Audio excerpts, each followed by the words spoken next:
Hi friends! Thanks for tuning in. If you like this video, please give it a like, comment below, and take a moment to subscribe to our channel. Ice Lake is a fascinating spot on Manitoulin Island in Ontario. Located between Kagawang and Gore Bay, the lake sits snugly within the island's unique shape. One of the first things you'll notice about Ice Lake is its size and its shallow, reedy character. The northern half is broad but shallow, averaging just 4 feet deep, while the southern part is narrower and twice as deep.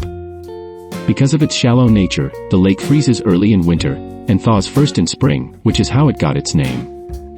There's also a little bit of wild magic here. Goat Island, right in the middle of the lake, is home to a bald eagle's nest, adding to the natural beauty of the area. The community of Ice Lake has its own unique charm and history. In the past, it was a bustling area with a general store and a post office, dating back to 1903. Ice Lake is also an important area for conservation.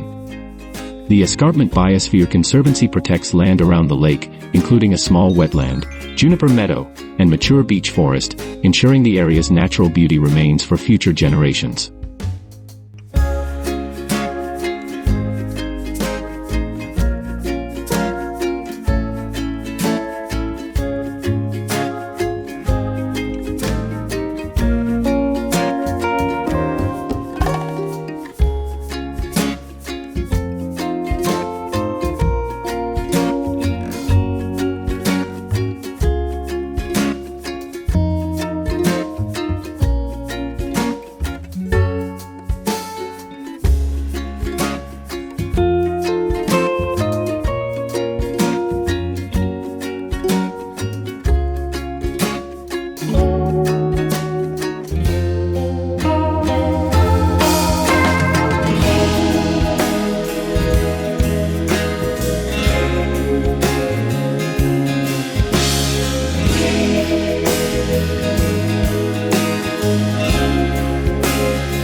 Thanks for watching!